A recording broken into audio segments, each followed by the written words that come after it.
And then there was this other investigation done by this Chase Kloetzke, who was she's a member of MUFON or something. She came on the scene in 2016 or 2015.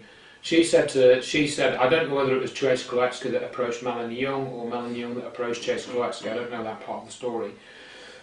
Chase Kloetzke's written this book about UFO field investigations. It's called the UFO Field Investigators Toolkit or something. You could look it up if you want. She's got connections to the US military. It actually says that on her website. She says she's done these training courses for psychological something or others for US military people. It's on her website if you want to go and look.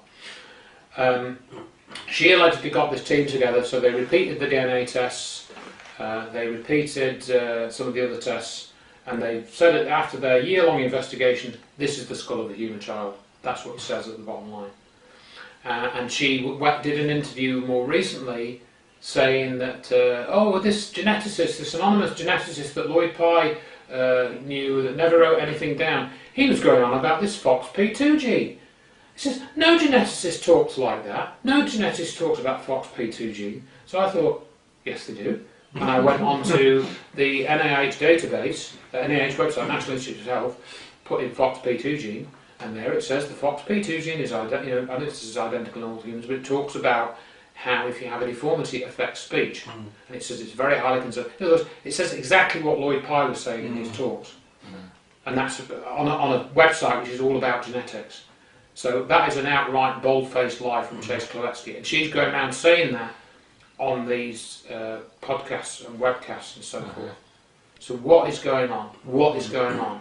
And what I think is going on is what Lloyd Pye was telling us was important, because somebody is willing to go in on a public forum and lie about something that's provably, it's a provable lie with a very quick search about a piece of science, not about he said, she said, but about a bit of scientific research which has probably been known about for 10, 20 years, this FOXP2 gene. Why would she do that? Why would Melanie Young give the skull to Lloyd Pye in 1998, 1999, ask for it to be investigated, and then 17 years later, 16, 17 years later, say, after all, it's a hydrocephalic skull?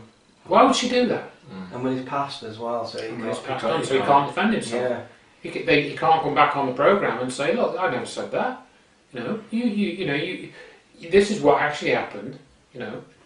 And so we've got the situation now that the people who used to be associated with the skull, there's two people called Matthew Brownstein who got involved for a while just before Lloyd died and just afterwards, and then Amy Vickers, who is still supporting Lloyd she's just updated the book that Lloyd Pye wrote about human origins. This Melanie Young has essentially libelled Amy in one of the interviews. If you listen to it, it's horrendous. So again, we've got this crazy situation where people that talk about, there's no evidence of aliens, there's no evidence of UFOs and aliens. Well, sorry folks, there is. Here it is. So if you want it, come and get it. But most of the UFO community don't talk about this skull. If they do, they'll mention others. In fact, I've hardly ever heard anyone say, "Oh yeah, there's this skull that was found by Lloyd Pye," or spoken of by Lloyd Pye. I've hardly Stanton Friedman hasn't talked about it. Stephen Greer hasn't talked about it. So we're back to the very same similar situation with the Dr. Judy Wood material, because we're dealing with hard physical evidence, which you actually cannot debunk. Or people try to debunk it, but to debunk it, they have to lie. That's the only way. They have to lie to debunk it. It's the only way. That's not skepticism. That's lying. Exactly. Yeah. This is the thing. You see, there's a difference between skepticism and lying, and people should be able to spot that difference.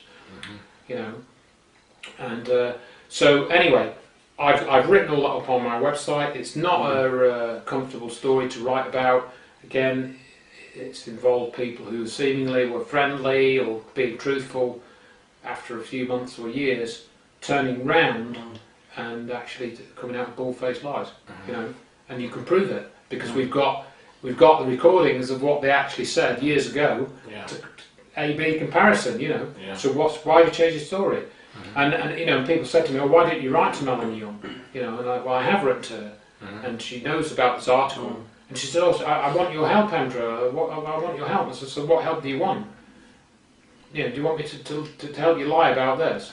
You know, and she never replied. You know, and that again, that's all on my website. This Mel Fabregas who ran this interview, he says, "Oh, why didn't you contact me?" You know, I says, "Well, you know, you lied. Why should I contact you when I know that you lied? You know, what's going to be your response?" And he wrote to me, and I've got this article with all this laid out. You know, it's like, I don't know, 5,000 words or something, whatever it is.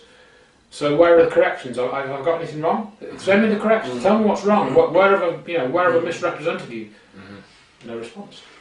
You know, where have I told a lie? What's wrong? What's the technical error here? Come on, correct me. Nothing. Same with both of them. So they both lied, and they can't. You know, I pointed out that they've lied, and they can't.